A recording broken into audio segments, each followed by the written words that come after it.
नमस्कार दोस्तों। तो बहुत टाइम बाद ये वीडियो बना रहा हूँ मैं। बीच में थोड़ी तबीयत मेरी ख़राब हो गई थी, इसलिए वीडियो नहीं बना पा रहा था। तो अभी तक हमने ज़ेन-योगा को अगर देखें तो हमने बात की है कि फूड और ज़ेन-योगा दोनों कैसे जो है हमें हेल्प करते हैं पीसफुल लाइफ़ बनाने में। ज़ेन-योगा ने पूरी तरीके से इस बात को क्लियर किया है कि अगर आपका फूड बेहतर होता है, बेहतर मतलब ये नहीं कि आप बहुत रिच फूड खा रहे हैं। बेहतर मतलब ये कि अगर आपके फूड को लेकर आपकी टाइमिंग सही है और आप बहुत ओवर ईटिंग नहीं कर रहे हैं, तो आप एक मेंटल पीस की तरफ बढ़ सकते हैं। वहीं पे आज हम लोग जो बात करेंगे, वो ज़ेन योगा को लेकर स्लीप पैटर्न की बात करेंगे। तो चलिए शुरू करते हैं कि ज़ेन योगा स्लीप के बारे में क्या बोलती है। देखिए, ज़ेन योगा में बहुत क्लियरली मेंशन है कि अगर आप क्वालिटेटिव स्लीप की तरफ जाते हैं, ना कि क्वांटिटेटिव स्लीप की तरफ, तो आपको ज़्यादा पीस देखने को मिलती है और आप ज़्यादा अलाइन होते हैं नेचर के साथ। तो कैसे हम लोग क्वालिटेटिव स्लीप लें? तो पहली बात तो ये कि जब भी आप सो रहे हैं, तो हर किसी के सोने का पैटर्न अलग-अलग है। कोई 8 घंटे सोता है, कोई 7 घंटे सोता है, कोई 10 घंटे सोता है और इसमें कोई बुरी बात नहीं है। हर किसी का पैटर्न अलग-अलग है और हर किसी का पैटर्न अलग-अलग इसलिए है क्योंकि सभी लोग जो हैं दिन भर में डिफरेंट एक्टिविटीज़ करते हैं। सबके माइंड का लेवल जो है वो अलग-अलग है। अगर कोई पर्सन बहुत ज़्यादा स्ट्रेस ले रहा है, तो उसे ज़्यादा सोना पड़ेगा। अगर कोई पर्सन बहुत ज़्यादा फिज़िकल एक्टिविटी कर रहा है, तो उसे ज़्यादा सोना पड़ेगा। अगर कोई पर्सन ज़्यादा एक्सरसाइज़ कर रहा है, तो उसे ज़्यादा सोना पड़ेगा। अगर कोई पर्सन जो है पढ़ाई बहुत कर रहा है, अगर 10th, 11th, 12th क्लासेस में है या अपनी कोई प्रोफ़ेशनल स्टडी कर रहा है, तो उसमें उसको बहुत ज़्यादा पढ़ाई करनी पड़ेगी, तो वहाँ पे उसका माइंड बहुत ज़्यादा थकेगा, तो वहाँ पे उसे सोना पड़ेगा। तो अगर हम फिजिकल एक्सरसाइज ज़्यादा कर रहे हैं, मेंटल एक्सरसाइज ज़्यादा कर रहे हैं और अगर हम एक्सरसाइज वगैरह कुछ भी ऐसी चीज़ कर रहे हैं, ज़्यादा स्ट्रेस ले रहे हैं, तो हमें ज़्यादा नींद की रिक्वायरमेंट होगी, ठीक है?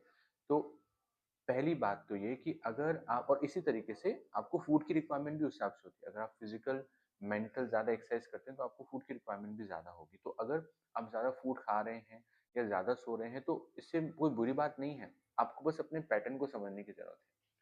तो कैसे हम लोग स्लीप को क्वालिटेटिव स्लीप बनाएँ? तो पहले तो डॉक्टर पीजे सहर जिन योगा में कहते हैं कि पर्सन अगर 7 घंटे सो रहा है, 8 घंटे सो रहा है या 10 घंटे सो रहा है, तो पहले तो कोशिश करे कि वो 1 आवर कम कर दे। अगर वो 1 आवर कम कर देता है, तो उससे उसकी लाइफ़ पर या उसके किसी भी तरह की उसको प्रॉब्लम नहीं आएगी। 1 आवर अगर अगर जैसे मान लिया आप 8 घंटे सो रहे हैं, तो आप 7 घंटे सोएँ, तो उससे आपको कोई प्रॉब्लम क्रिएट नहीं होने वाली है। या अगर आप 10 घंटे सो रहे हैं, 9 घंटे सोएँ, उससे आपको कोई भी प्रॉब्लम क्रिएट नहीं होने वाली है। लेकिन ज़ेन योगा कहती है कि जो बेहतर स्लीपिंग टाइम है, जैसे मैंने अपने बहुत सारे स्टूडेंट से बात की है, तो वो कहते हैं कि सर हम नाइट स्टडीज़ करते हैं, तो हम 10 बजे से पढ़ते हैं और सुबह 5 बजे तक पढ़ते हैं। या हम 12 बजे से पढ़ते हैं, पढ़ना शुरू करते हैं, सुबह 5 बजे तक, 6 बजे तक पढ़ते हैं, फिर उसके बाद हम सो जाते हैं और हम फिर दोपहर में 12 बजे उठते हैं। तो ये जो तरीका है, ये बड़ा गलत तरीका है। ज़ेन योगा में साफ-साफ कहा गया है कि अगर आपको बेहतर स्लीप लेनी है, तो वो स्लीपिंग टाइम है 11 से 5 या 12 से 4। ये स्लीपिंग टाइम आपका होना चाहिए अगर आप क्वालिटेटिव स्लीप की तरफ जाते हैं। इसके अलावा कोई भी टाइम आपके नर्वस सिस्टम को डैमेज करता है। तो आपको 11 से 5 या मैक्सिमम 11 से 6 और 12 से 4 की नींद लेनी चाहिए। तो 12 से 4 की नींद जो है और 11 से 6 की या 11 से 5 की नींद है वो क्वालिटेटिव स्लीप होती है। इसके अलावा जो भी आप स्लीप ले रहे हैं, वो स्लीप आपकी बॉडी को नुकसान ही पहुँचाती है। तो फिर अगर हम इस टाइम पे सो रहे हैं, तो बहुत से लोग हैं जो 10 बजे सो जाते हैं, बहुत से लोग हैं जो 12 बजे सोते हैं या 1 बजे सोते हैं और सुबह जो है वो थोड़ा लेट उठते हैं 7 बजे, 8 बजे। तो इस टाइम के अलावा जो विंडो हमने बात की है 12 से 4 और 11 से 6, इस विंडो के अलावा जो भी टाइमिंग है, वो सारी टाइमिंग आपके नर्वस सिस्टम को डैमेज करती है। बहुत से लोग दोपहर में सोते हैं, उनकी आदत होती है पावर नैप लेने की और वो जो पावर नैप है वो भी अल्टीमेटली जब ओल्ड एज हमारी हो जाती है, तो उस टाइम पे हमारे नर्वस सिस्टम को डैमेज करती है, बीमारियाँ ज़्यादा लेकर आती है।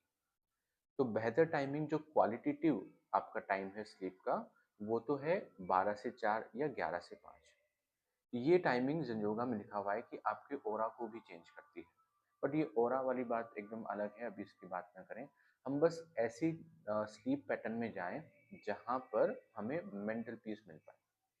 तो अगर आप थोड़ा-सा खाने को ओवर ईटिंग नहीं कर रहे हैं, बहुत ही ज़्यादा फिज़िकल एक्टिविटी नहीं कर रहे हैं, बहुत ज़्यादा स्ट्रेस नहीं ले रहे हैं, तो आप कोशिश करें कि आपकी जो सोने की और जगने की टाइमिंग है, वो धीरे-धीरे 11 से 5 वाले पैटर्न पे आए।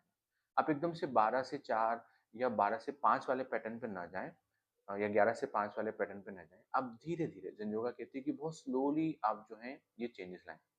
मैंने जब गलती की थी तो मैंने ज़ेन योगा को पढ़ने के बाद बहुत एक्साइटमेंट में बहुत फ़ास्ट चेंजेस लाने शुरू कर दिए। खाने को लेकर भी, स्लीप को लेकर भी, और इससे मेरी बॉडी को बहुत नुकसान पहुँचे, जो आज भी मुझे देखने को मिलते हैं। तो मेरी जो तबीयत खराब हुई तो वो शायद जल्दबाज़ी की वजह से हुई थी, जो पहले मैंने जल्दबाज़ी की। तो आप ये हमेशा ध्यान रखें कि जल्दबाज़ी ना करें। तो ज़ेन योगा हमेशा कहती है कि आप स्लो चलें, चाहे कितना भी टाइम लगे, अगर ज़्यादा टाइम लगेगा तो वो ज़्यादा बेहतर होगा, ठीक है? तो आप कोशिश करें कि स्लोली अपने आप को इस पैटर्न में लाएँ। अब आप स्लोली अपने आप को कैसे इस पैटर्न में लाएँगे? तो 5-5 मिनट आप कम करें। पहले 5 मिनट आप कम करें, मान लीजिए आप जो है 10 बजे सोते हैं, अब आपको 11 से 5 के टाइम में आना है, तो आप ये कोशिश करें कि आप 10 बज के 5 मिनट पे सोना शुरू करेंगे, और 2 हफ्ते तक आप 10 बज के 5 मिनट पर ही सोएँ। उसके बाद आप 2 हफ्ते बाद फिर आप 5 मिनट को बढ़ाएँ, 10 बज के 10 मिनट पे।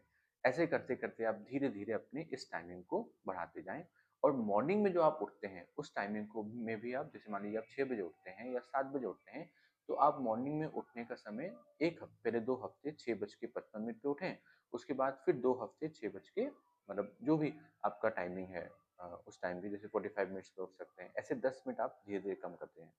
तो 10 मिनट की बजाय आप 5 मिनट लें, 2 हफ्ते में 5 मिनट कम करें, और धीरे-धीरे 11 से 6 के टाइमिंग में या 11 से 5 के टाइमिंग में, प्रिसाइज़ली 11 से 5 के टाइमिंग में आप आ जाएँ।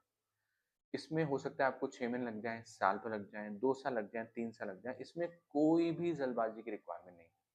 क्योंकि मैंने कहा ना कि अगर आप फिज़िकल एक्सरसाइज़ ज़्यादा कर रहे हैं, आप मेंटल एक्सरसाइज़ ज़्यादा कर रहे हैं, ऑफ़िस में ज़्यादा बर्डन है, ज़्यादा स्ट्रेस लेते हैं, तो इसमें उतना ही टाइम लगेगा। तो इसलिए नेचुरली जो टाइम आपका धीरे-धीरे सेट हो जाए, इसके साथ जो प्रैक्टिस मैंने बताई है ज़ेन योगा के अकॉर्डिंग, तो आप बेहतर क्वालिटेटिव स्लीप की तरफ जाएँगे। अगर आप इससे ज़्यादा बाद में सोते हैं, तो नॉर्मली फिर ये आपको, अगर आपका एक बार टाइम एडजस्ट हो गया 6 महीने, साल भर या 2 साल में, तो फिर आपको बाकी और टाइम पे नींद नहीं आएगी। आप उस टाइम को अपनी स्पिरिचुअल ग्रोथ के लिए यूज़ में ले सकते हैं। तो आप जो भी वर्क करते हैं, चाहे आप स्टूडेंट हैं, चाहे प्रोफेशनल हैं, ओल्ड एज में हैं, यंग एज में हैं, जिम जाते हैं, या आप अ, ऑफ़िस में बहुत ज़्यादा आपको वर्क रहता है, किसी भी उसमें हैं, तो ये जो स्लीपिंग पैटर्न है, जो आपको ज़ेंजो के अकॉर्डिंग मैंने बताया है, उस स्लीपिंग पैटर्न से आप अपनी जो क्वालिटेटिव स्लीप है, उसको बेहतर बना सकते हैं, और इससे आप ज़्यादा पीस हासिल कर सकते हैं। तो हमने बात की हमारे फूड को लेकर, अब हमने बात की हमारे स्लीप को लेकर। ज़ेन योगा के जो ये 4 पार्ट हैं, सीएसआरबी, स्लीप, और जो मैंने आपको फूड बताया, और इसके साथ-साथ जो है सेक्स। अगर इन्हें हमने पूरी तरीके से एडजस्ट कर लिया है, एस्टेब्लिश कर लिया है, तो आप जो हैं ज़ेन योगा के अकॉर्डिंग चल सकते हैं, और ज़्यादा पीसफुल अपनी लाइफ में हो सकते हैं। नमस्कार।